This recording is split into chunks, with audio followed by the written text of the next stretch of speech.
Little Button Rose, a short story by Louisa Alcott.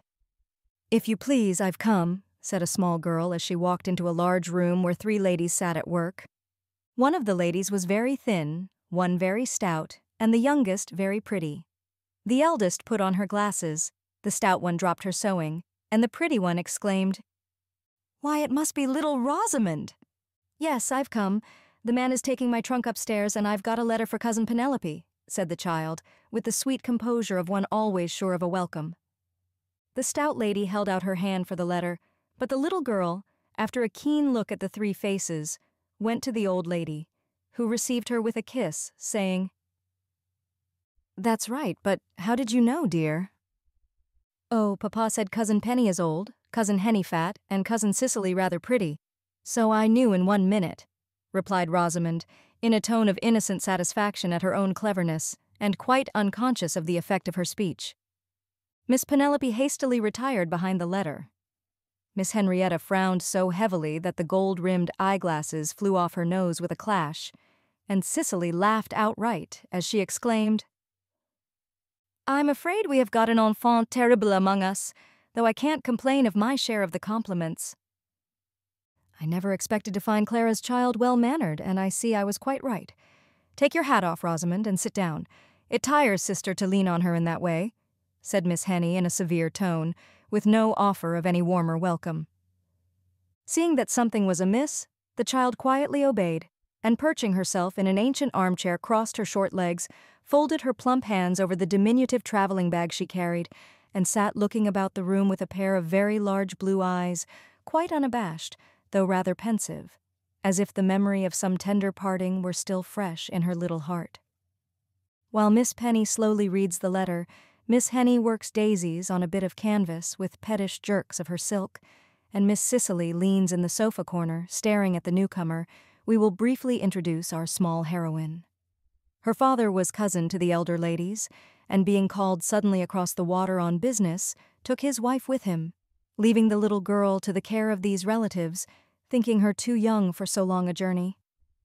Cicely, an orphan niece who lived with the old ladies, was to have the care of Rosie, and a summer in the quiet country town would do her good, while change of scene would console her for this first separation from her mother. How she fared remains to be seen, and we need only add that the child had been well trained, made the companion of a sweet and tender woman, and was very anxious to please the parents whom she passionately loved, by keeping the promises she had made them, and being as brave as Papa, as patient and kind as dear Mamma. "Well, what do you think of it, Missy?" asked Cicely, as the blue eyes came back to her after roving round the spacious, old-fashioned, and rather gloomy room. "It's a pretty large, dark place for a little girl to be all alone in." And there was a suspicious quiver in the childish voice, as Rosie opened her bag to produce a very small handkerchief, evidently feeling that she might have sudden need of it if someone did not speak to her very soon. "We keep it dark on account of sister's eyes. When I was a little girl, it wasn't considered polite to say rude things about other people's houses, especially if they were very handsome ones," said Miss Henny, with a stern glance over the eyeglasses at the young offender, whose second remark was even more unfortunate than her first. "I didn't mean to be rude, but I must tell the truth. Little girls like bright places. I'm sorry about Cousin Penny's eyes. I will read to her. I do to Mamma, and she says it is very well for a child only 8 years old." The gentle answer and the full eyes seemed to calm Miss Henny's wrath, for her size was her tender point, and the old house her especial pride, so she dropped the awe-inspiring glasses and said more kindly, "There is a nice little room ready for you upstairs and a garden to play in. Cicely will hear you read every day, and I will teach you to sew, for of course that most useful part of your education has been neglected." "No, ma'am. I sew my 4 patches every day, and make little wee stitches, and I can hem Papa's handkerchiefs, and I was learning to darn his socks with a big needle when they went away." Rosie paused with a sudden choke, but too proud to break down, she only wiped 2 drops off her cheek with the long ends of her little gray silk glove, set her lips, and remained mistress of herself, privately planning to cry all she liked when she was safely in the nice little room promised her. Cicely, though a lazy, selfish young lady, was touched by the child's pathetic face and said in a friendly tone as she patted the couch where she lay, "Come here, dear, and sit by me and tell me what kind of a kitten you'd like best. I know of a sweet yellow one and 2 grays. Our Tabby is too old to play with you, so you will want a kitty, I'm sure." "Oh, yes, if I may." And Rosie skipped to the new seat with a smile which plainly proved that this sort of welcome was just what she liked. "Now, Cicely, why will you put such an idea into Rosamond's head when you know we can't have kittens round the house for sister to stumble over, not to mention the mischief the horrid things always do? Tabby is all the child needs with her doll. Of course you have a doll." And Miss Henny asked the question as solemnly as if she had said, "Have you a soul?" "Oh, yes. I have 9 in my trunk, and 2 little ones in my bag, and Mama is going to send me a big, big one from London, as soon as she gets there, to sleep with me and be my little comfort," cried Rosie, rapidly producing from her bag a tiny bride and groom, 3 seed cakes, a smelling bottle, and a purse out of which fell a shower of bright scents, also crumbs all over the immaculate carpet. "Mercy on us, what a mess. Pick it all up, child, and don't unpack any more in the parlor. 1 doll is quite enough for me," said Miss Henny with a sigh of resignation, as if asking patience to bear this new calamity. Rosie echoed the sigh as she crept about reclaiming her precious pennies and eating the crumbs as the only way of disposing of them. "Never mind, it's only her way. The heat makes her a little cross, you see," whispered Cicely, bending down to hold the bag into which Rosie bundled her treasures in hot haste. "I thought fat people were always pleasant. I'm glad you ain't fat," answered the little girl in a tone which was perfectly audible. What would have happened, I tremble to think, if Miss Penny had not finished the letter at that moment and handed it to her sister, saying as she held out her arms to the child, "Now I know all about it, and you are to be my baby, so come and give me some sweet kisses, darling." Down dropped the bag, and with a little sob of joy the child nestled close to the kind old heart that welcomed her so tenderly at last. "Papa calls me his button rose, 'cause I'm so small and pink and sweet and thorny too sometimes," she said, looking up brightly, after a few moments of the fond and foolish cuddling all little creatures love and need so much when they leave the nest and miss the brooding of motherly wings. "We'll call you anything you like, darling, but Rosamond is a pretty old name, and I'm fond of it, for it was your grandmamma's, and a sweeter woman never lived," said Miss Penny, stroking the fresh cheeks, where the tears shone like dew on pink rose leaves. "I shall call you Chicken Little because we have Henny and Penny, and the girls and Tab downstairs can be Goosey Lucy, Turkey Lurkey, and Cocky Locky. I'll be Ducky Lucky, and I'm sure Foxy Loxy lives next door," said Cicely, laughing at her own wit, while Miss Henny looked up, saying, with the first smile Rosie had seen, "That's true enough, and I hope Chicken Little will keep out of his way no matter if the sky does fall." "Who is it? A truly fox? I never saw one." "Could I peep at him sometimes?" cried the child, much interested at once. "No, dear, it's only a neighbor of ours who has treated us badly. At least we think so, and we don't speak, though we used to be good friends some years ago. It's sad to live so, but we don't quite see how to help it yet. We are ready to do our part, but Mr. Dover should take the first step as he was in the wrong." "Please tell about it. I have horrid quarrels with Mamie Parsons sometimes, but we always kiss and make up and feel all happy again. Can't you, Cousin Penny?" asked the child, softly touching the little white curls under the lace cap. "Well, no, dear. Grown people cannot settle differences in that pretty way. We must wait till he apologizes, and then we shall gladly be friends again. You see, Mr. Dover was a missionary in India for many years, and we were very intimate with his mother. Our gardens join, and a gate in our fence led across their field to the back street, and was most convenient when we wanted to walk by the river or send the maids on errands in a hurry. The old lady was very neighborly, and we were quite comfortable till Thomas came home and made trouble. He'd lost his wife and children, poor man, and his liver was out of order, and living among the heathens so long had made him melancholy and queer. So he tried to amuse himself with gardening and keeping hens." "I'm glad. I love flowers and biddies," murmured Rosie, listening with deep interest to this delightful mixture of quarrels and heathen, sorrow, poultry, mysterious diseases, and gardens. He had no right to shut up our gate and forbid our crossing that little field, and no gentleman would have dared to do it after all our kindness to his mother," exclaimed Miss Henny, so suddenly and violently that Rosamond nearly fell off the old lady's lap with the start she gave. "No, sister, I don't agree there.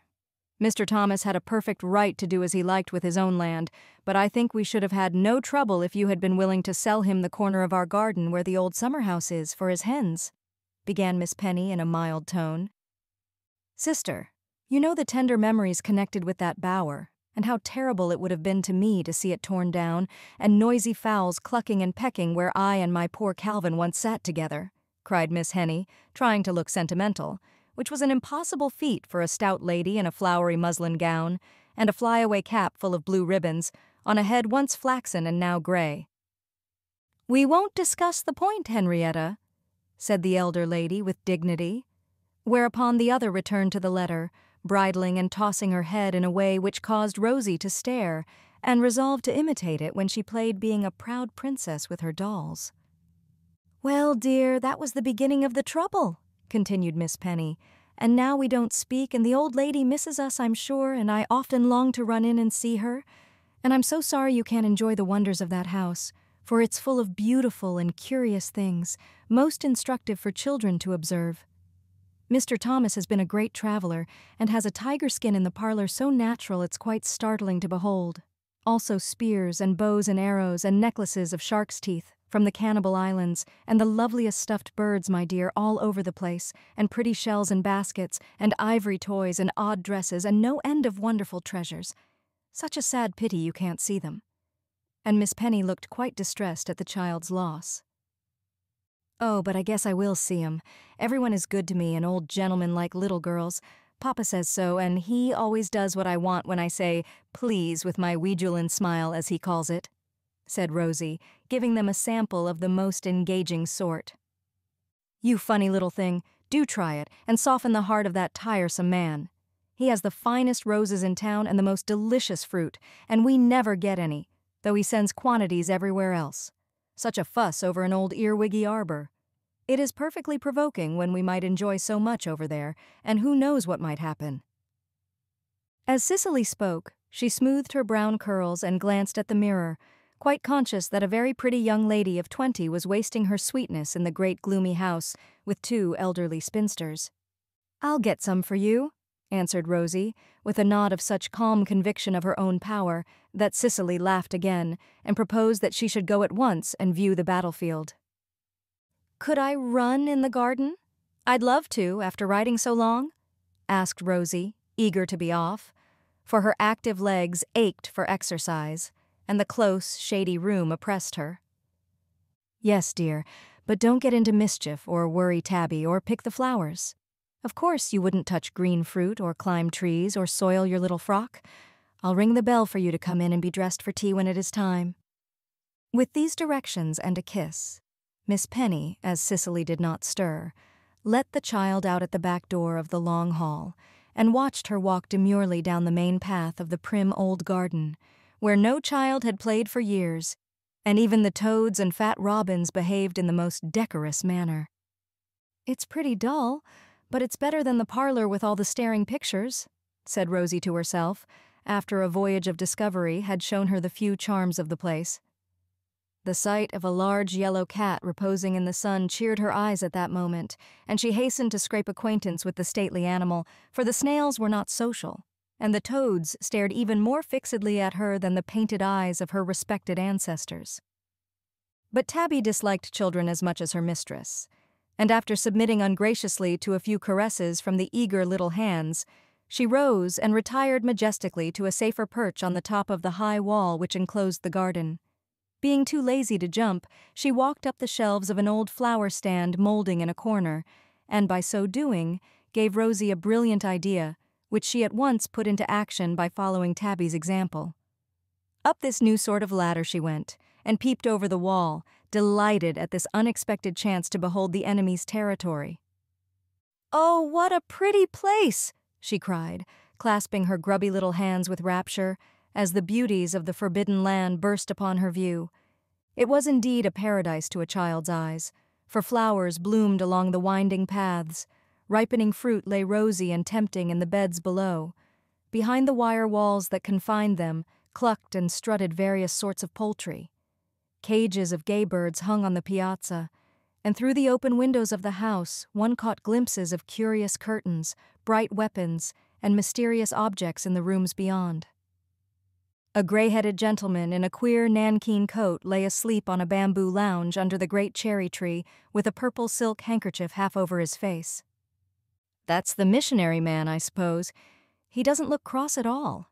If I could only get down there, I'd go and wake him with a softly kiss, as I do Papa, and ask to see his pretty things." Being quite unconscious of fear, Rosie certainly would have carried out her daring plan had it been possible. But no way of descending on the other side appeared, so she sighed and sat gazing wistfully, till Cousin Henny appeared for a breath of fresh air and ordered her down at once. "Come and see if my balsam seeds have started yet. I keep planting them, but they won't come up," she said, pointing out a mound of earth newly dug and watered. Rosie obediently scrambled up, and was trying to decide whether some green sprouts were chickweed or the dilatory balsams, when a sudden uproar in the next garden made her stop to listen, while Miss Henny said in a tone of great satisfaction, as the cackle of hens arose, "Some trouble with those horrid fowls of his. I detest them, crowing in the night, and waking us at dawn with their noise. I wish some thief would steal every one of them. Nobody has a right to annoy their neighbors with troublesome pets." Before Rosie could describe the beauties of the white bantams or the size of the big golden cock, a loud voice cried, "You rascal, I'll hang you if I catch you here again. Go home quicker than you came and tell your mistress to teach you better manners if she values your life." "It's that man. Such language. I wonder who he's caught. That bad boy who steals our plums, perhaps?" The words were hardly out of Miss Henny's mouth when her question was answered in a sudden and dreadful way, for over the wall, hurled by a strong arm, flew Tabby, high in the air, to fall with a thump directly in the middle of the bed where they stood. Miss Henny uttered a shrill scream, caught up her stunned treasure, and rushed into the house as fast as her size and flounces permitted, leaving Rosie breathless with surprise and indignation. Burning to resent this terrible outrage, she climbed quickly up the steps, and astonished the irate old gentleman on the other side by the sudden apparition of a golden head, a red childish face, and a dirty little finger pointed sternly at him as this small avenging angel demanded, "Missionary man, how could you kill my cousin's cat?" "Bless my soul, who are you?" said the old gentleman, staring at this unexpected actor on the field of battle. "I'm Button Rose, and I hate cruel people. Tabby's dead, and now there isn't anyone to play with over here." This sad prospect made the blue eyes fill with sudden tears, and the application of the dirty fingers added streaks of mud to the red cheeks, which much damaged the appearance of the angel, thought it added pathos to the child's reproach. "Cats have 9 lives, and Tabby's used to being chucked over the wall. I've done it several times, and it seems to agree with her, for she comes back to kill my chicks as bold as brass. See that?" And the old gentleman held up a downy dead chicken as proof of Tabby's sin. "Poor little chickie," groaned Rosie, yearning to mourn over the dear departed and bury it with tender care. "It was very naughty of Tab, but, sir, you know cats are made to catch things, and they can't help it." "They will have to help it, or I'll drown the lot. This is a rare breed, and I've but 2 left after all my trouble, thanks to that rascal of yours." "What are you going to do about it?" demanded Mr. Dover, in a tone that made Rosie feel as if she had committed the murder herself. "I'll talk to Tabby and try to make her good, and I'll shut her up in the old rabbit house over here.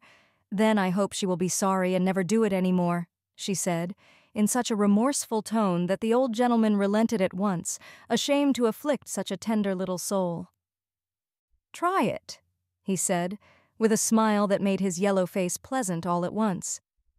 Then, as if ready to change the subject, he asked, looking curiously at the little figure perched on the wall, "Where did you come from?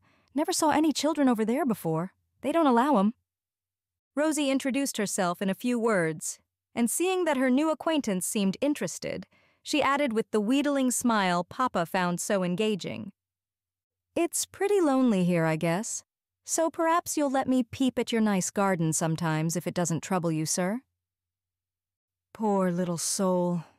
It must be desperately dull with those 3 tabbies, he said to himself, as he stroked the dead chicken in his hand and watched the little face bent toward him. Peep as much as you like, child, or better still come over and run about. I like little girls, he added aloud with a nod and a wave of welcome. I told him I was sure you did. I'd love to come, but they wouldn't let me, I know. I'm so sorry about the fight. Couldn't you make it up and be pleasant again? Asked Rosie, clasping her hands with a beseeching gesture as her bright face grew sad and serious, remembering the feud. So they've told you that nonsense already, have they? Nice neighbors they are, said the old gentleman, frowning as if ill-pleased at the news. I'm glad I know. Perhaps I can be a peacemaker. Mama says they are good to have in families, and I'd like to be one if I could. Would you mind if I tried to peacemake a little so I could come over? I do want to see the red birds and the tiger skin awfully, if you please. What do you know about 'em? Asked the old gentleman, sitting down on a garden chair, as if he didn't mind continuing the chat with this new neighbor. Nearly tumbling off the wall in her earnestness, Rosie repeated all that Cousin Penny had said, and something in the reasonable words, the flattering description of his treasures, and the sincere regret of the old lady seemed to have a good effect upon Mr. Dover, for when Rosie paused out of breath, he said in such an altered tone that it was evident the peacemaking had already begun. Miss Carey is a gentlewoman. I always thought so. You tell her with my compliments that I'd be glad to see you any time if she has no objection. I'll put my stepladder there and you can come over instead of the cat. But mind you don't meddle or I might give you a toss like Tabby. I'm not afraid, laughed Rosie. I'll go and ask right away and I won't touch a thing, and I know you'll like me for a friend. Papa says I'm a dear little one. Thank you very much, sir. Goodbye till I come again. And with a kiss of the hand, the yellow head sunk out of sight like the sun going down, leaving a sense of darkness behind when the beaming little face disappeared, though fresh stains of green mold from the wall made it rather like the tattooed countenances Mr. Dover used to see among his cannibal friends in Africa. He sat musing with the dead chicken in his hand, forgetful of time, till a ring of his own doorbell called him in to receive a note from Miss Penelope, thanking him for his invitation to little Rosamond, but declining it in the most polite and formal words. I expected it. Bless the silly old souls. Why can't they be reasonable and accept the olive branch when I offer it? I'll be hanged if I do again. The fat one is at the bottom of this. Miss Penn would give in if that absurd Henrietta didn't hold her back. Well, I'm sorry for the child, but that's not my fault. And throwing down the note, he went out to water his roses. For a week or two, Button-Rose hardly dared glance toward the forbidden spot from her window, as she was ordered to play in the front garden, and sent to take sober walks with Cicely, who loved to stop and gossip with her friends, while the poor child waited patiently till the long tales were told. Nursing Tabby was her chief consolation, and so kind was she that the heart of the old cat softened to her, and she actually purred her thanks at last for all the saucers of cream, bits of chicken, soft pats, and tender words bestowed upon her by the little girl. Well, I declare, Tab won't do that even for me, said Miss Henny, one day when she came upon the child sitting alone in the hall with a picture book and the cat comfortably asleep in her lap. Animals always love me if people don't, answered Button-Rose soberly, for she had not yet forgiven the stout lady for denying her the delights offered by the missionary man. That's because animals can't see how naughty you are sometimes, said Miss Henny tartly, not having recovered her temper even after many days. I shall make everyone love me before I go away. Mama told me to, and I shall. I know how. And Button smiled with a wise little nod that was pretty to see, as she proudly cuddled her first conquest. We shall see. And Miss Henny ponderously departed, wondering what odd fancy the little thing would take into her head next. It was soon evident, for when she came down from her long nap, later in the afternoon, Miss Henny found Rosamond reading aloud to her sister in the great dim parlor. They made a curious contrast. The pale, white-haired, feeble old lady, with her prim dress, high cap, knitting, and shaded eyes, and the child, rosy and round, quaint and sweet, a pretty little ornament for the old-fashioned room, as she sat among the teapoys and samplers, ancient china and furniture, with the portraits of great-grandfathers and grandmothers simpering and staring at her, as if pleased and surprised to see such a charming little descendant among them. "Bless the baby. What is she at now?" asked Miss Henny, feeling more amiable after her sleep. "I'm reading to Cousin Penny, 'cause no one else does, and her poor eyes hurt her and she likes stories and so do I," answered Button, with one chubby finger on the place in her book and eyes full of pride at the grown-up employment she had found for herself. "So kind of the little dear. She found me alone and wanted to amuse me, so I proposed a story to suit us both, and she does very well with a little help now and then. I haven't read Simple Susan for years and really enjoy it. Maria Edgeworth was always a favorite of mine, and I still think her far superior to any modern writer for the young," said Miss Penny, looking quite animated and happy in the new entertainment provided for her. "Go on, child. Let me hear how well you can read." And Miss Henny settled herself in the sofa corner with her embroidery. So Button started bravely on and tried so hard that she was soon out of breath. As she paused, she said with a gasp, "Isn't Susan a dear girl? She gives all the best things to other people and is kind to the old harper. She didn't send him away, as you did the music man today, and tell him to be still. Organs are a nuisance, and I never allow them here. Go on, and don't criticize your elders, Rosamond. Mama and I always talk over stories and pick out the morals of 'em. She likes it," with which remark, made sweetly, not pertly, Button went on to the end, with an occasional lift over a long word, and the old ladies were interested, in spite of themselves, in the simple tale read in that childish voice. "Thank you, dear. It is very nice, and we will have one every day. Now what can I do for you?" asked Miss Penny, as the little girl pushed the curls off her forehead, with a sigh of mingled weariness and satisfaction. "Let me go in the back garden and peep through the knothole at the pretty roses. I do long to see if the moss ones are out and the cherries ripe," said Rosie, clasping her hands imploringly. "It can do no harm, Henrietta. Yes, dear, run away and get some catnip for Tabby, and see if the balsams are up yet." That last suggestion won Miss Henny's consent, and Button was off at once, skipping like a young colt all over the garden, which now seemed delightful to her. At the back of the summer house was a narrow space between it and the fence where certain plump toads lived. Peeping in to watch them, Rosie had spied a large knothole in the old boards, and through it found she could get a fine view of several rose bushes, a tree, and one window of the missionary man's house. She had longed for another peep since the flower stand was gone, and climbing trees forbidden. Now, with joy, she slipped into the damp nook, regardless of the speckled gentleman who stared at her with dismay, and took a good look at the forbidden paradise beyond. Yes, the moss ones were in bloom, the cherries quite red, and at the window was the gray head of Mr. Dover, as he sat reading in his queer yellow dressing gown. Button yearned to get in, and leaned so hard against the hateful fence that the rotten board cracked, a long bit fell out, and she nearly went after it, as it dropped upon the green bank below.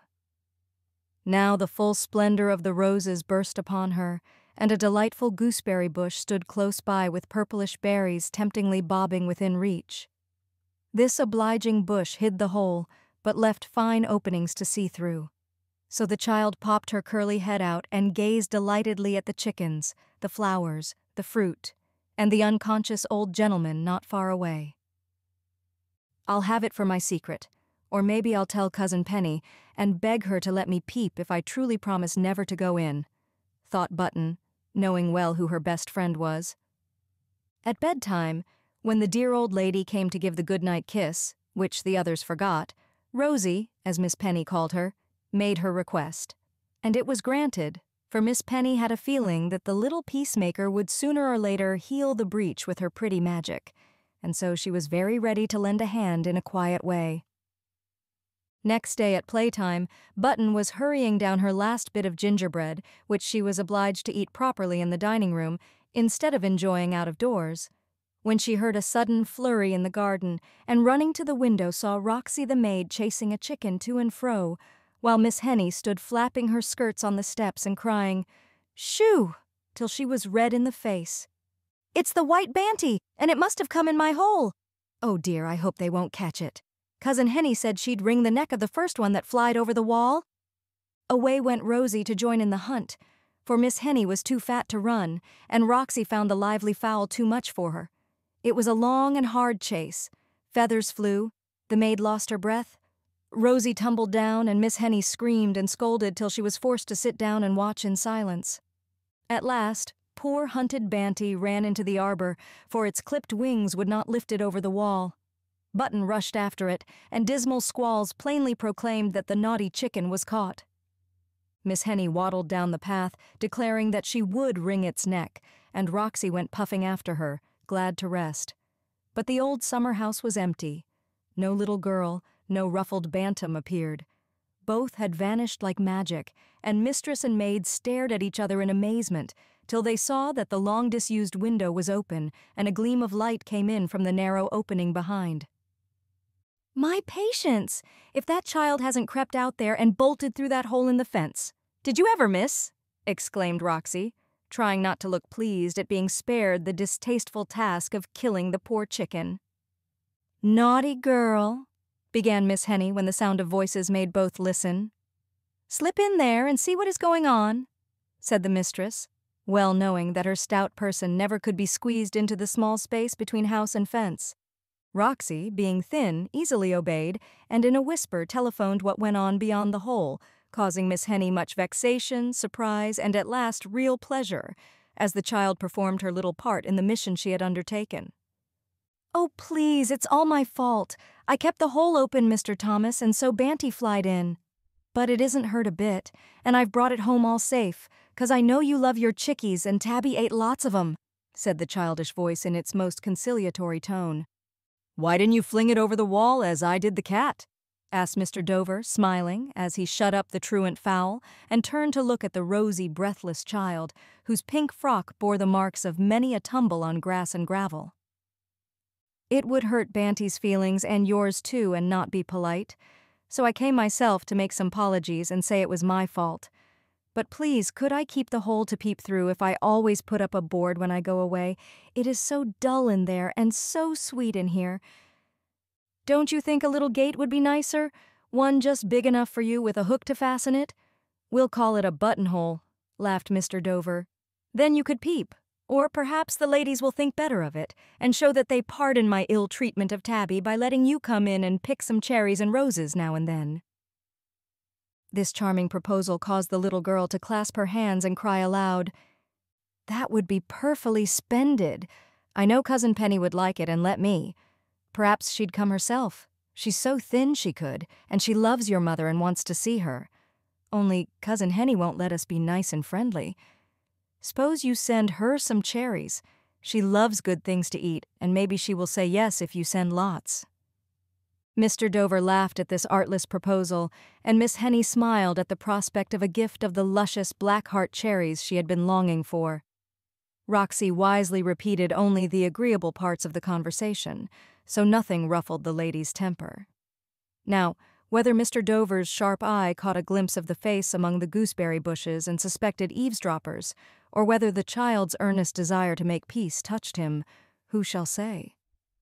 Certain it is that his eyes twinkled like a boy's, as he said rather loudly, in his most affable tone, "I shall be most happy to send Miss Henrietta a basket of fruit. She used to be a charming young woman. It's a pity she shuts herself up so much, but that sad little romance of hers has darkened her life, I suppose. Ah well, I can sympathize with her." Rosie stared at the sudden change in his manner, and was rather bewildered by his grown-up way of talking to her.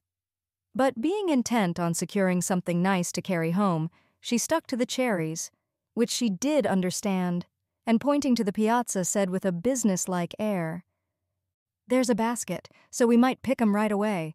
I love to go up in trees and throw 'em down, and I know Cousin Henny will like cherries ever so much, and not scold a bit when I take some to her."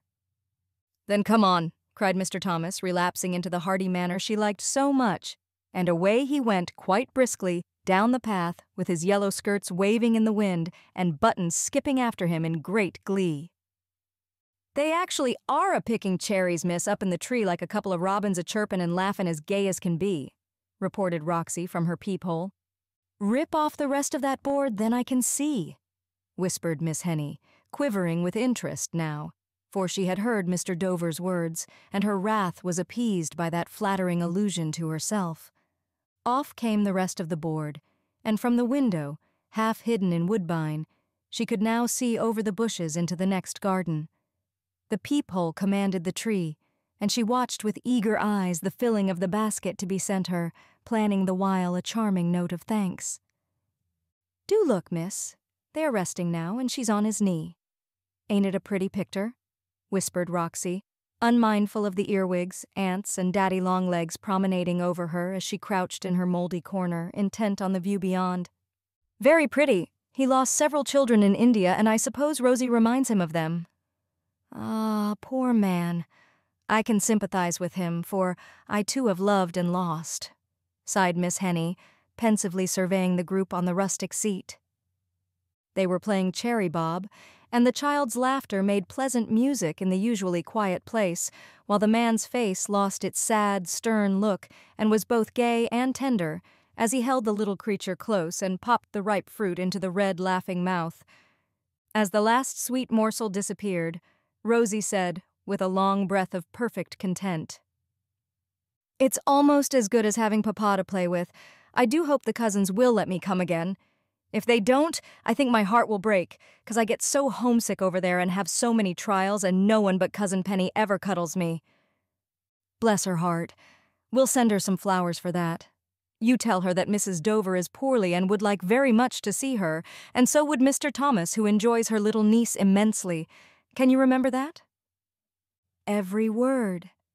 She is very nice to me, and I love her, and I guess she will be glad to come.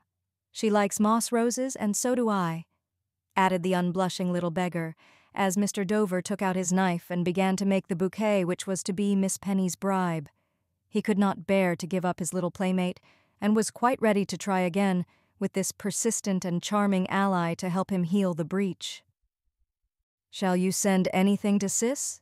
You needn't mind about it, 'cause she can't keep me at home, but it might please her, and make her stop rapping my head with her thimble when I ask questions, and slapping my fingers when I touch any of her pretty things," suggested Button, as the flowers were added to the fruit, making a fine display. "I never send presents to young ladies," said Mr. Thomas shortly, adding with both hands out and his most inviting smile, "but I always kiss nice little girls if they will allow me." Button threw both arms about his neck and gave him a shower of grateful kisses, which were sweeter to the lonely old man than all the cherries that ever grew, or the finest flowers in his garden. Then Miss Rosamond proudly marched home, finding no trace of the watchers, for both had fled while the cuddling went on. Roxy was soberly setting the dinner table, and Miss Henny in the parlor breathing hard behind a newspaper. Miss Penny and Cicely were spending the day out, so the roses had to wait. But the basket was most graciously received, also the carefully delivered message, and the child's heart was rejoiced by free permission to go and see our kind neighbor now and then if sister does not object. Rosie was in great spirits and prattled away as they sat at dinner, emboldened by the lady's unusual amiability to ask all sorts of questions, some of which proved rather embarrassing to Miss Henny and very amusing to Roxy, listening in the china closet. "I wish I had spepsia," was the abrupt remark of the small person, as her plate of drumsticks was removed and the pudding appeared, accompanied by the cherries. "Why, dear?" asked Miss Henny, busily arranging the small dish of delicate tidbits which left little but the skeleton of the roast fowl for the kitchen. "Then I could have the nicest bits of chicken, and heaps of sauce on my pudding, and the butteriest slices of toast, and all the cream for my tea as you do. It isn't a very bad pain, is it?" asked Rosie, in such perfect good faith that Miss Henny's sudden flush and Roxy's hasty dive into the closet never suggested to her that this innocent speech was bringing the old lady's besetting sin to light in the most open manner. "Yes, child, it is very bad, and you may thank your stars that I try to keep you from it by feeding you on plain food. At my age, and suffering as I do, the best of everything is needed to keep up my strength," said Miss Henny tartly. But the largest plate of pudding, with heaps of sauce, went to the child this day, and when the fruit was served, an unusually small portion was put away for the invalid, who was obliged to sustain nature with frequent lunches through the day and evening. "I'm surprised that you suffer much, Cousin Henny. How brave you must be not to cry about it and go round in horrid pain as you do, and dress so nicely, and see people, and work broidering, and make calls. I hope I shall be brave if I ever do have spepsia, but I guess I shan't. You take such care to give me small pieces every time." With which cheerful remark, Rosie closed that part of the conversation and returned to the delights of her new friend's garden. But from that day, among other changes which began about this time, the child's cup and plate were well filled, and the dread of adding to her own sufferings seemed to curb the dyspeptic's voracious appetite. A child was among them taking notes, and everyone involuntarily dreaded those clear eyes and that frank tongue, so innocently observing and criticizing all that went on. Cicely had already been reminded of a neglected duty by Rosie's reading to Miss Penny, and tried to be more faithful in that, as in other services which she owed the old lady. So the little missionary was evidently getting on, though quite unconscious of her work at home, so absorbed was she in her foreign mission. For like many another missionary, the savage over the way was more interesting than the selfish, slothful, or neglected souls at home. Miss Penny was charmed with her flowers and the friendly message sent her, and to Rosie's great delight went next day, in best bonnet and gown, to make a call upon the old lady, who was poorly, for that appeal could not be resisted. Rosie also, in honor of the great occasion, wore her best hat, and a white frock so stiff that she looked like a little opera dancer as the long black legs skipped along the street, for it was far too grand a visit to be paid through a hole in the wall. In the basket were certain delicacies for the old lady, and a card had been prepared, with the names of Miss Carey and Miss Rosamond Carey beautifully written on it by Cis, who was dying to go, but dared not after Rosie had told her Mr. Dover's remark about young ladies. As the procession of two paused at the door, both the young and the old heart fluttered a little, for this was the first decided step toward reconciliation, and any check might spoil it all. The maid stared, but civilly led these unexpected guests in, and departed with the card. Miss Penny settled herself in a large chair and looked about with pensive interest at the familiar room. But Rosie made a bee-line for the great tiger skin, and regardless of her clean frock lay down on it to examine the head, which glared at her with yellow eyes, showing all its sharp teeth in the most delightfully natural manner. Mr. Dover came in with a formal bow, but Miss Penny put out both hands and said in her sweet old voice, "Let us be friends again for the sake of your mother." That settled the matter at once, and Mr. Thomas was so eager to do his part that he not only shook the hands heartily, but kept them in his as he said like an honest man, "My dear neighbor, I beg your pardon. I was wrong, but I'm not too proud to own it and say I'm glad to let bygones be bygones for the sake of all. Now come and see my mother. She is longing for you." What went on in the next room Rosie never knew or cared, for Mr. Thomas soon returned, and amused her so well, showing his treasures, that she forgot where she was till the maid came to say tea was ready. "Are we going to stay?" cried the little girl, beaming from under a Fiji crown of feathers, which produced as comical an effect upon her curly head as did the collar of shark's teeth round her plump neck or the great Japanese war fan in her hand. "Yes, we have tea at 5. Come and turn it out. I've ordered the little cups especially for you," said her host, as he changed the small Amazon to a pretty child again and led her away to preside at the table, where the quaint china and silver and the dainty cake and bread and butter proved much more attractive than the little old lady in a big cap who patted her head and smiled at her.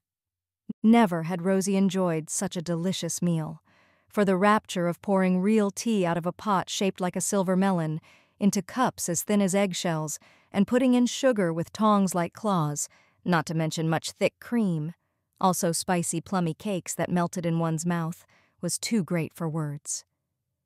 The little maid was so absorbed in her new duties that she never minded what the elders talked about till the plates were empty, the pot ran dry, and no one could be prevailed on to have any more tea. Then she leaned back in her chair and remarked with an air of calm satisfaction as she looked from one to the other and smiled that engaging smile of hers.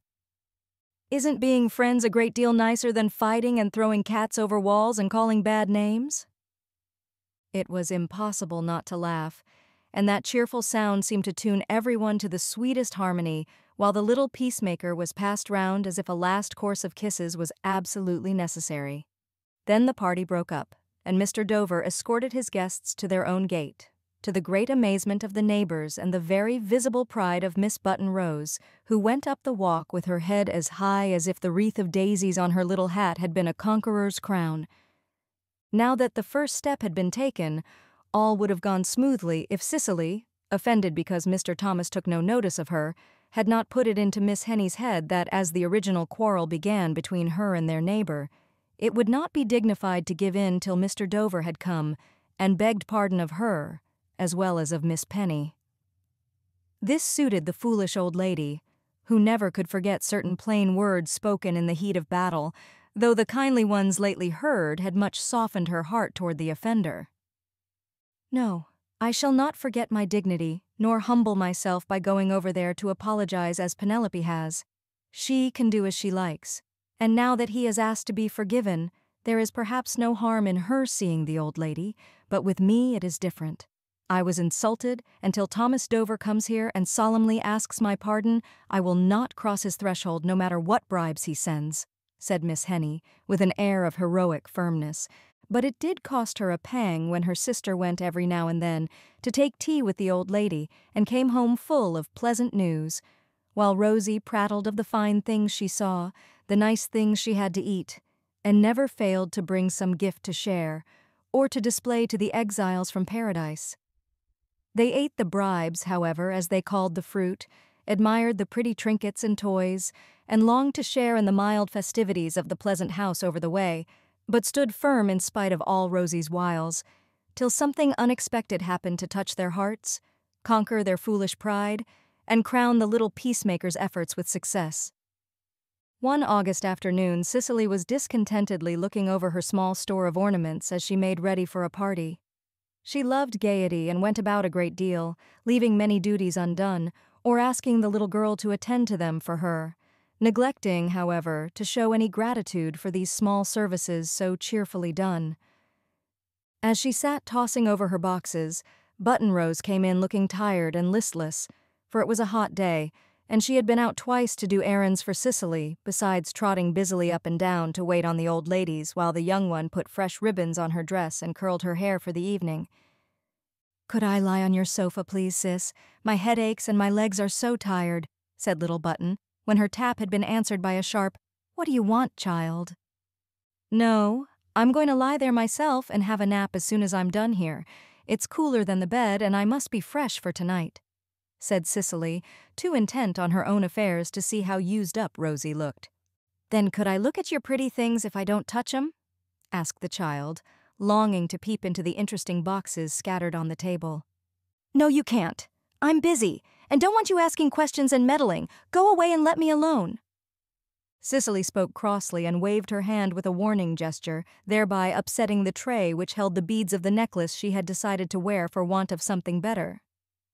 "There, now see what you've done. Pick up everyone and be quick, for I'm in a hurry." "But I didn't touch 'em," began poor Button, as she crept about hunting for the black and white beads that looked like very ugly marbles. "Don't talk. Pick them up and then scamper. You are always in mischief," scolded Cis, vexed with herself and the heat and the accident and the whole world just then. Rosie said no more, but several great tears dropped on the carpet as she groped in corners, under the bed, and behind the chairs for the runaways, and when the last was found she put it in her tyrant's hand, saying with a wistful look, "I'm very sorry I troubled you. Seems to me if I had a little cousin, I'd love to have her play with my things, and I wouldn't be cross to her. Now I'll go and try to amuse myself with Bella. She is always good to me." "Run along then. Thank goodness that doll came when it did, for I'm tired of amusing small girls as well as old ladies," said Cis, busy with her beads, yet sorry she had been so petulant with patient little Button, who seldom reproached her, being a cheery child and blessed with a sweet temper. Rosie felt too languid to play, so when she had told Bella, the London doll, her trials, and comforted herself with some kisses on the waxen cheeks, she roamed away to the summer house, which was cool and quiet, longing for someone to caress her, for the little heart was homesick and the little head ached badly. The buttonhole had been made, the alley swept out, to the great dismay of the spiders, earwigs, and toads, who had fled to quieter quarters, and Rosie had leave to go and come when she liked if Mr. Dover did not object. He never did, and it was her greatest delight to walk in the pretty garden at her own sweet will, always with the hope of meeting its kindly owner, for now they were firm friends. She had been too busy for a run there that day, and now, as she peeped in, it looked so shady and inviting, and it seemed so natural to turn to her dear missionary man for entertainment, that she went straight up to his study window and peeped in. He too seemed out of sorts that hot afternoon, for he sat leaning his head on both hands at the desk strewn with piles of old letters. Button Rose's tender heart yearned over him at once, and stepping quietly in at the long open window she went to him, saying in her tenderest tone, "Does your head ache, sir? Let me soft it as I do papa's. He says that always makes it more better. Please let me. I'd love to dearly." "Ah, my darling, I wish you could.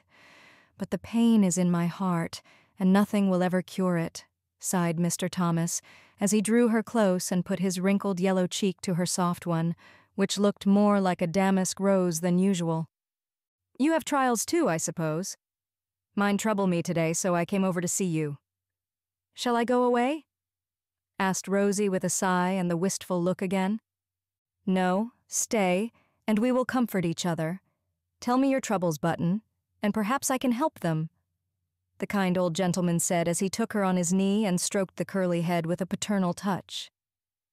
So Rosie told her latest grief, and never saw the smile that crept about the lips that asked in a tone of deep interest, "Well, what do you mean to do to that unkind Cicely?"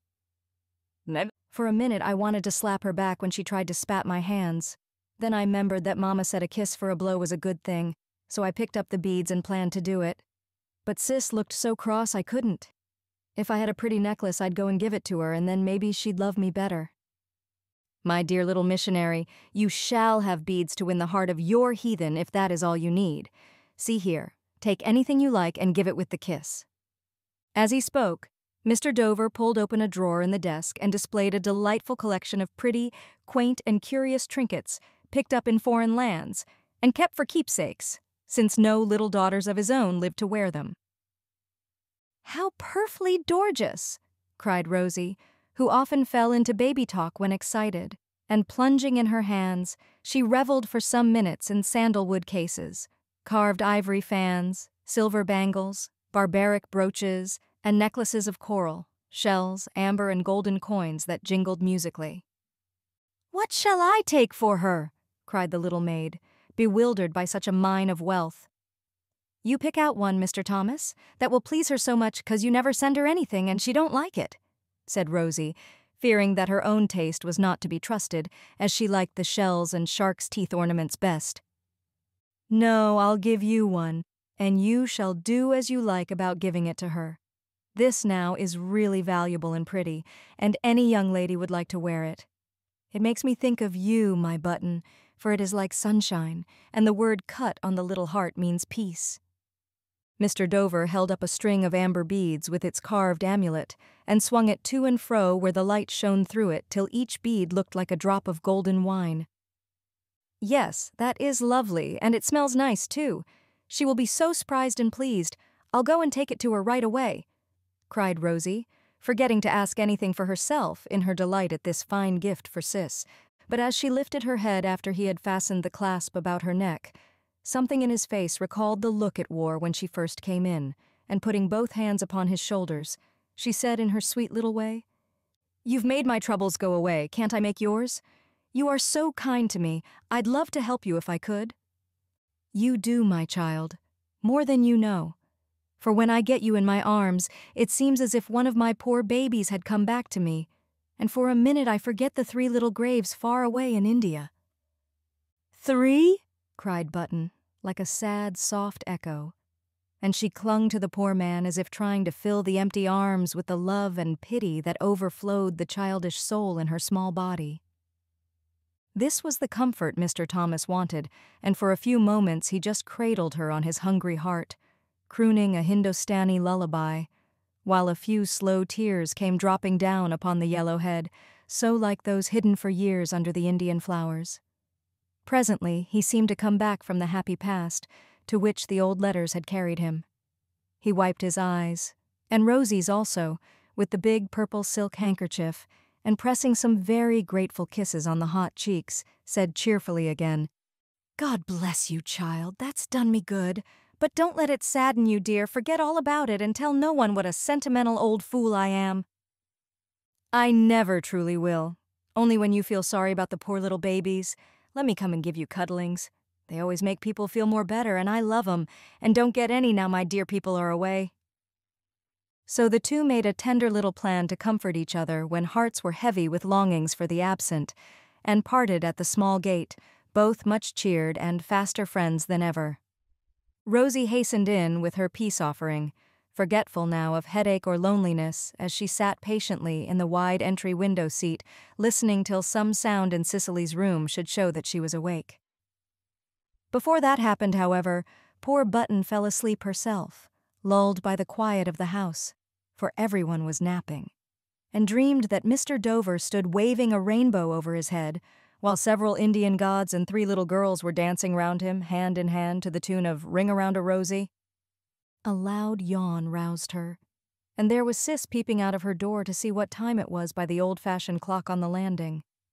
Up scrambled the child, feeling dizzy and heavy-eyed, but so eager to give pleasure that she lost no time in saying, as she swung the necklace in the sunshine, "See? This is for you if you like it more better than the thunder and lightning marbles, as Cousin Penny calls the one you were going to wear." "How lovely! Where did you get it, child?" cried Cis, wide awake at once as she ran to the glass to try the effect of the new ornament on her white neck. "My dear Mr. Thomas gave it to me, but he said I could give it away if I liked, and I want you to have it, 'cause it's ever so much prettier than any you've got." "That's very kind of you, chicken. But why not keep it yourself? You like nice things as well as I do," said Cicely, much impressed by the value of the gift, for it was real amber and the clasp of gold. "Well, I've talked with Mr. Thomas about missionarying a great deal, and he told me how he made the Savinges good by giving them beads and things to eat, and being patient and kind to them. So I thought I'd be a missionary, and call this house Africa, and try to make the people here behave more better," answered Rosie, with such engaging earnestness, as well as frankness, that Cis laughed and exclaimed, "You impertinent monkey, to call us heathen and try to convert us. How do you expect to do it?" "Oh, I'm getting on pretty well, only you don't convert as quick as some of the Savinges did. I'll tell you about it." And Button went on eagerly. "Cousin Penny is the good old one, but rather fussy and slow, so I'm kind and patient, and now she loves me and lets me do things I like. She is my best one. Cousin Henny is my canny bell, 'cause she eats so much, and I please her by bringing nice things and getting her cushions ready. You are my baddest one, who is cross to me and fights and raps my head and slaps my hands, so I thought some beads would be nice for you, and I bringed these beauties. Mr. Thomas gave 'em to me when I told him my trials." Cicely looked angry, amused, and ashamed, as she listened to the funny yet rather pathetic little play with which the lonely child had tried to cheer herself and win the hearts of those about her. She had the grace to blush and offer back the necklace, saying in a self-reproachful tone, "Keep your beads, little missionary. I'll be converted without them and try to be kinder to you. I am a selfish wretch, but you shall be my little sister, and not have to go to strangers for comfort in your trials anymore. Come, kiss me, dear, and we'll begin now."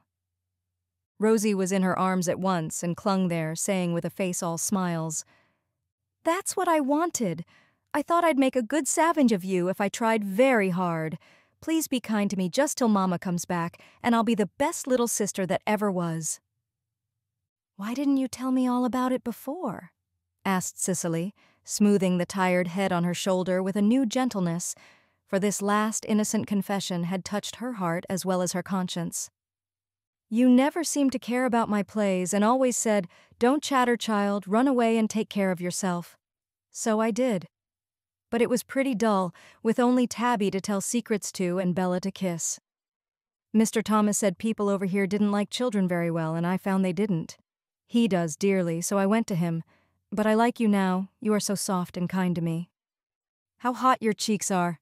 Come and let me cool them and brush your hair for tea," said Sis, as she touched the child's feverish skin and saw how heavy her eyes were. "I'm all burning up and my head is so funny. I don't want any tea. I want to lie on your sofa and go to sleep again. Can I?" asked Rosie, with a dizzy look about the room and a shiver at the idea of eating. "Yes, dear. I'll put on your little wrapper and make you all comfortable and bring you some ice water, for your lips are very dry." As she spoke, Cicely bustled about the room and soon had Rosie nicely settled with her best cologne bottle and a fan. Then she hastened down to report that something was wrong, with a fear in her own heart that if any harm did come to the child, it would be her fault. Some days before Cicely had sent Button Rose with a note to a friend's house where she knew some of the younger children were ill. Since then she had heard that it was scarlet fever, but though Rosie had waited some time for an answer to the note and seen one of the invalids, Cis had never mentioned the fact, being ashamed to confess her carelessness, hoping no harm was done. Now she felt that it had come and went to tell gentle Cousin Penny with tears of vain regret. Great was the lamentation when the doctor, who was sent for in hot haste, pronounced it scarlet fever, and deep was the self-reproach of the two older women for their blindness in not before remarking the languid air and want of appetite in the child. But Cicely was full of remorse. For every quick word, every rap of the hateful thimble, every service accepted without thanks, weighed heavily on her conscience now, as such things have an inconvenient way of doing when it is too late to undo them. Everyone was devoted to the child. Even lazy Miss Henny gave up her naps to sit by her at all hours. Miss Penny hovered over the little bed like a grandmother, and Cicely refused to think of pleasure till the danger was over. For soon, Button Rose was very ill, and the old house haunted by the dreadful fear that death would rob them of the little creature who grew so precious when the thought of losing her made their hearts stand still. How could they live without the sound of that sweet voice chirping about the house, the busy feet tripping up and down, the willing hands trying to help, the sunny face smiling at everyone, and going away into corners to hide the tears that sometimes came to dim its brightness? What would comfort the absent mother for such a loss as this, and how could they answer to the father for the carelessness that risked the child's life for a girl's errand? No one dared to think, and all prayed heartily for Rosie's life, as they watched and waited by the little bed where she lay so patiently, till the fever grew high and she began to babble about many things. Her childish trials were all told, her longings for Mamma, whose place no one could fill, her quaint little criticisms upon those about her, and her plans for making peace. These innocent revelations caused many tears and wrought some changes in those who heard, for Miss Penny quite forgot her infirmities to live in the sick room as the most experienced nurse and tenderest watcher. Miss Henny cooked her daintiest gruel, brewed her coolest drinks, and lost many pounds in weight by her indefatigable trotting up and down to minister to the invalid's least caprice. Cicely was kept away for fear of infection, but her penance was to wander about the great house, more silent than ever now, to answer the inquiries and listen to the sad forebodings of the neighbors who came to offer help and sympathy. For all loved little Button Rose, and grieved to think of any blight falling on the pretty blossom. To while away the long hours, Cicely fell to dusting the empty rooms, setting closets and drawers to rights, and keeping all fresh and clean, to the great relief of the old cousins, who felt that everything would go to destruction in their absence. She read and sewed now, having no heart for jaunting about, and as she made the long, neglected white pinafores, for Rosie, she thought much of the little girl who might never live to wear them. Meantime, the fever took its course, and came at last to the fateful day when a few hours would settle the question of life or death. The hot flush died out of the cheeks that had lost their soft roundness now, the lips were parched, the half-shut eyes looked like sick violets, and all the pretty curls were tangled on the pillow. Rosie no longer sung to Bella, talked of 3 dear little girls, and Mr. Thomas, tigers and bangles, sis and necklaces, hens and gates. She ceased to call for Mama, asked no more why her missionary man never came, and took no notice of the anxious old faces bending over her. She lay in a stupor, and the doctor held the little wasted hand and tried to see the face of his watch with dim eyes as he counted the faint pulse, whispering solemnly, "We can only hope and wait now. Sleep alone can save her." As the sisters sat, one on either side the narrow bed that day, and Cicely walked restlessly up and down the long hall below, where both doors stood open to let in the cool evening air, as the sun went down, a quick but quiet step came up the steps, and Mr. Dover walked in without ringing.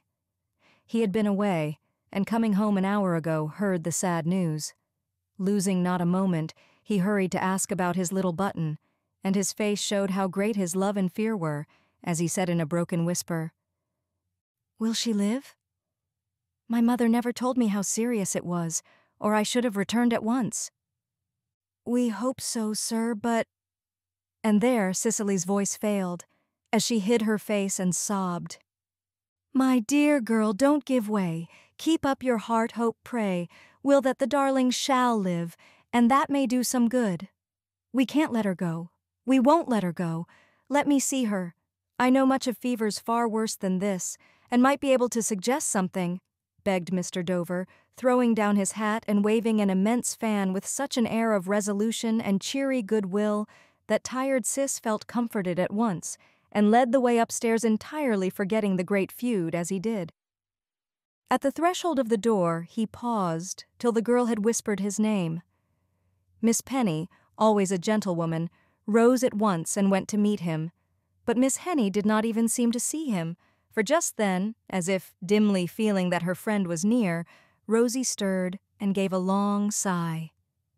Silently the 3 stood and looked at the beloved little creature lying there in the mysterious shadow of death, and they so helpless to keep her if the hour for departure had come. "God help us," sighed pious Miss Penny, folding her old hands as if they did that often now. "Drifting away, I fear," and Miss Henny's plump face looked almost beautiful with the tears on it, as she leaned nearer to listen to the faint breath at the child's lips. "No, we will keep her, please the Lord. If we can make her sleep quietly for the next few hours, she is safe. Let me try. Fan slowly with this, Miss Henrietta, and you, dear lady, pray that the precious little life may be given us." As he spoke, Mr. Dover gave the great fan to Miss Henny, took the small cold hands in his, and sitting on the bedside held them close in his large warm ones, as if trying to pour life and strength into the frail body, as his eyes, fixed on the half-opened ones, seemed to call back the innocent soul hovering on the threshold of its prison, like the butterfly poised upon the chrysalis before it soars away. Miss Penny knelt down nearby, and laying her white head on the other pillow, again besought God to spare this treasure to the father and mother over the sea. How long they remained so none of them ever knew, silent and motionless but for the slow waving of the noiseless fan, which went to and fro like the wing of a great white bird, as if Miss Henny's stout arm could never tire. Miss Penny was so still she seemed to be asleep. Mr. Dover never stirred, but grew paler as the minutes passed, and Cicely, creeping now and then to look in and steal away, saw strange power in the black eyes that seemed to hold the fluttering spirit of the little child by the love and longing that made them both tender and commanding. A level ray of sunlight stole through the curtain at last and turned the tangles of bright hair to pure gold. Miss Henny rose to shut it out, and as if her movement broke the spell, Rosie took a long, full breath, turned on the pillow, and putting one hand under her cheek seemed to fall asleep as naturally as she used to do when well. Miss Penny looked up, touched the child's forehead, and whispered with a look of gratitude as bright as if the sunshine had touched her also, "It is moist! This is real sleep! Oh, my baby! Oh, my baby!" And the old head went down again with a stifled sob, for her experienced eye told her that the danger was passing by, and Rosie would live. "The prayers of the righteous avail much," murmured Mr. Dover, turning to the other lady, who stood beside her sister looking down at the little figure now lying so restfully between them. "How can we thank you?" she whispered, offering her hand, with the smile which had once made her pretty, and still touched the old face with something better than beauty. Mr. Dover took the hand and answered with an eloquent look at the child. "Let not the sun go down upon our wrath. Forgive me and be friends again, for her sake." "I will." And the plump hands gave the thin ones a hearty shake as the great feud ended forever over the bed of the little peacemaker whose childish play had turned to happy earnest.